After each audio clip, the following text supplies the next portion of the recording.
Hello viewers, রিমিস কিচেনে তোমাদের সবাইকে স্বাগত। আজকে আমার রেসিপি কালাকাঁদ। যে কোনো পুজো পার্বণ বা কোনো গেস্ট এলেও খুব সহজেই বাড়িতে বানিয়ে নিতে পারবে, বা বাড়িতে মিষ্টি খেতে ইচ্ছে করলেও এই কালাকাঁদ কিন্তু বানিয়ে নিতে পারবে। মাত্র দুটি উপকরণ দিয়ে এই রেসিপিটা বানিয়ে নেওয়া যায় খুবই সহজে। আমার আজকের রেসিপি কালাকাঁদ। চলো দেখে নেওয়া যাক কত সহজে এই রেসিপিটা তৈরি করা যায়। তার আগে আমার চ্যানেলে যদি নতুন বন্ধু হয়ে থাকো তাহলে প্লিজ আমার চ্যানেলটাকে সাবস্ক্রাইব করে নেওয়ার অনুরোধ রইল। তো চলো দেখে নিই কত সহজে এটা বানিয়ে নেওয়া যায়।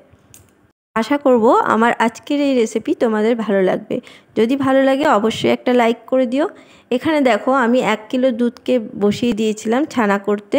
তো ছানা অর্ধেকটাই প্রায় হয়ে এসছে, আমি চাপিয়ে দিয়েছিলাম আগে থেকে বলে। তো এখানে দেখো আমি ছানাটা কাটাবার জন্য এখানে আমি লেবুর রস ব্যবহার করছি। তোমরা চাইলে ভিনিগার ব্যবহার করতে পারো। আমি লেবুর রস দিয়ে ছানাটাকে কাটিয়ে নিচ্ছি। আমি ছানাটাকে প্রথমে দুধটা জাল দিয়ে নিয়েছিলাম, তারপরে গ্যাসের আঁচকে অফ করে দিয়ে এটা লেবুর রসটা আমি দিচ্ছি। লেবুর রসটা দিয়ে আমি কিন্তু ছানাটা কাটিয়ে নিলাম। দেখো এটা আমার হয়ে গেছে, ছানাটা আমি কাটিয়ে নিয়েছি আর আমি গ্যাসের আঁচটা অফ করে দিয়েছি আগেই। তো দেখো ছানাটা রেডি হয়ে গেছে। এরপর আমি একটা বড় ছাঁকনি নিয়ে নিয়েছি। ছাঁকনির মধ্যে ছানাটাকে আমি ঢেলে দিচ্ছি। তোমরা চাইলে এখানে সুতির কাপড়েও এই ছানাটাকে ভালো করে নিংড়ে নিতে পারো এবং কিছুক্ষণের জন্য রেখে দিতে পারো। আমি এখানে ছাঁকনি ব্যবহার করছি এবং এই ভালো করে ছানাটাকে আমি জল দিয়ে ভালো করে 2বার থেকে 3বার ধুয়ে নেব, যাতে লেবুর রসের যে টক ভাব সেটা যাতে না থাকে। তো তোমরা যদি চাও ভিনিগারও ব্যবহার করতে পারো, সেটাকেও ভালো করে ধুয়ে নিতে হবে। তো দেখো আমি এটাকে ভালো করে 2 থেকে 3বার ধুয়ে নিচ্ছি এবং আস্তে আস্তে চেপে চেপে জলটা বের করে নিচ্ছি। এখানে তোমরা সুতির কাপড়, ভালো করে সুতির কাপড় ব্যবহার করে কিছুক্ষণ রেখে দিতে পারো, কোনো অসুবিধা নেই, তাতেও কিন্তু ভালোভাবে হবে। কিন্তু এরকমভাবে করলেও কোনো অসুবিধা নেই, খুব সুন্দরভাবে জলটা বেরিয়ে যাবে। যেহেতু আমি একটু তাড়াতাড়ি করছি, তোমরা সময় থাকলে ওটাই করো। তো আমি দেখো করে নিয়েছি, এটাকে ভালো করে জল বের করে নিয়েছি এবং একটা ডিশের মধ্যে আমি নিয়ে নিচ্ছি ছানাটাকে। ছানাটা অনেকটাই ঠান্ডা হয়ে গেছে। তো ছানাটাকে আমি সমস্ত দেখো এই ডিশের মধ্যে নিয়ে নিলাম। এরপর আমি এখানে দিয়ে দিচ্ছি দেখো 4 চামচ মতন চিনি। মিষ্টিটা তোমরা তোমাদের মতো বুঝে দেবে। আমি চিনিটা এই সময় ব্যবহার করছি, চাইলে তোমরা এটা কিন্তু যখন দুধের মধ্যে ছানাটা দিয়ে করবে তখনও দিতে পারো। আমি এই ছানাটার সাথে ভালো করে চিনিটাকে ভালো করে মেখে নেব, চেপে চেপে ভালো করে মেখে নেব। দেখো এটাকে ভালো করে কিন্তু মেখে নিতে হবে, যাতে কোনো মোটা মোটা দানা অংশ ছানার মধ্যে না থাকে। কালাকাঁদের সময় যদি মোটা অংশ থাকে তাহলে কিন্তু কালাকাঁদ ভালোভাবে তৈরি হয় না। তো দেখো আমি এভাবে ভালো করে চেপে চেপে এটাকে একদম একটা পুরোভাবে নরমভাবে করে নিলাম ছানাটাকে, যাতে একটা সফটভাবে তৈরি হয়েছে। দেখতেই পাচ্ছ পুরো নরম হয়ে গেছে।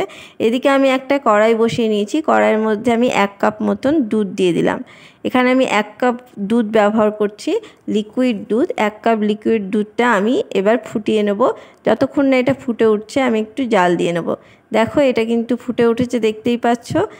এবার আমি দুধটাকে 2 থেকে 3 মিনিট জাল দিয়ে নেব, একটু ঘন হওয়া পর্যন্ত।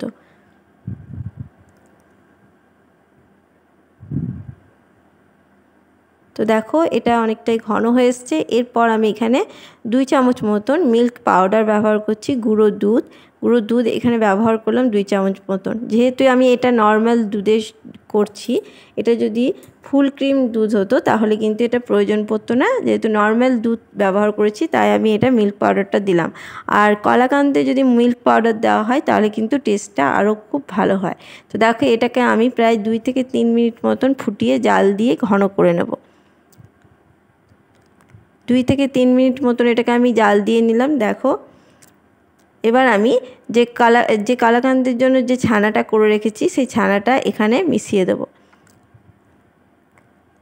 ছানাটাকে দুধের মধ্যে দিয়ে দিলাম। এবার আমি ভালো করে মিশিয়ে নেব। এই সময় গ্যাসের আঁচকে অবশ্যই লোতে রাখতে হবে। লো টু মিডিয়ামে রেখে গ্যাসের আঁচকে ভালো করে এবার নেড়ে চেড়ে আমি এটাকে তৈরি করে নেব। তো অনবরত এটাকে নেড়ে নিতে হবে, না হলে কিন্তু তলায় ধরে যাবে। তো সেই হিসেবে ভালো করে এটাকে নাড়াচাড়া করে নেব যতক্ষণ না এটা ভালো ঘন হয়ে আসছে। তো এর মধ্যে আমি দিয়ে দিলাম অল্প একটু এলাচের গুঁড়োটা দিলে কালাকান্দের টেস্টটা খুব ভালো হয়, ফ্লেভারটা খুব ভালো আসে। তো ভালো করে এবার নাড়াচাড়া করে আমি এটাকে করে নিচ্ছি। তো দেখো অনেকটাই কিন্তু শুকিয়ে এসছে, দেখতেই পাচ্ছ একদম প্যান ছেড়ে দিচ্ছে, তার মানে এটা পুরো হয়ে এসছে। তো আমি আর এটাকে নাড়াচাড়া করব না, এটা হয়ে গেছে। এবার আমি এটাকে নামিয়ে নেব। তো দেখো তার আগে এটা ঠান্ডা করতে দিচ্ছি। তার আগে আমি এখানে দেখো একটা মোল্ড নিয়ে নিয়েছি, তার মধ্যে ঘি ব্রাশ করে নিয়েছি। তো ঘি ব্রাশ করে নেওয়ার পরে এবার যে ঠান্ডা হওয়ার যে মিশ্রণটা সেটা আমি এখানে সেট করে দেবো। তো এটাকে আমি ভালো করে আস্তে আস্তে সমস্তটা দিয়ে দিচ্ছি, দিয়ে সেট করে নিচ্ছি।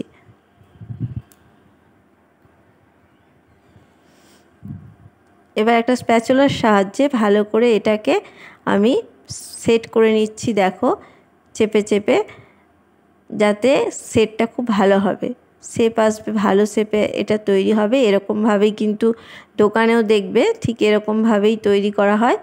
তো এইভাবে ভালো করে চেপে চেপে সেট করে নেব, দিয়ে এটাকে আমি ফ্রিজে দিয়ে দেবো আধ ঘন্টার জন্য।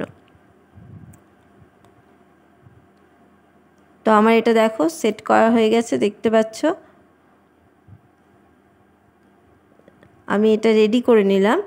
বন্ধুরা মোল্ডে দেওয়ার আগে কিন্তু অবশ্যই ঘি ব্রাশ করে নেবে, নাহলে কিন্তু কালাকাঁদগুলো উঠবে না ভালো করে। এরপর আমি দেখো এটার মধ্যে গ্রেট করা একটু পেস্টটাকে আমি ভালো করে ছড়িয়ে দেবো। এর কাছে থাকলে অবশ্যই দেবে, তাহলে কিন্তু খেতে খুব ভালো লাগবে। আর না থাকলে কোনো অসুবিধা নেই।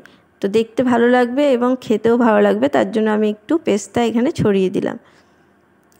তো দেখো আমি এটাকে ছড়িয়ে দিয়েছি। এবার এটাকে আমি 30 মিনিটের জন্য ফ্রিজে দিয়ে দেবো। নর্মাল ফ্রিজে এটাকে আমি রেখে দেবো। 30 মিনিট পর তোমাদেরকে আমি দেখাচ্ছি। তো দেখো দেখতে কত সুন্দর হয়েছে। 30 মিনিট পর আমি দেখাচ্ছি। দেখো 30 মিনিট পর আমি তোমাদের কাছে ফিরে এলাম। তো দেখো এটা কিন্তু ভালোভাবে সেট হয়ে গেছে। এবার ছুরির সাহায্যে আমি তোমাদেরকে কেটে দেখাচ্ছি।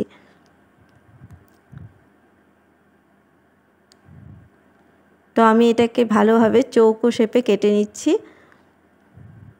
বন্ধুরা আমার চ্যানেলে আরও মিষ্টি রেসিপি দেওয়া আছে, যদি চাও দেখে আসতে পারো।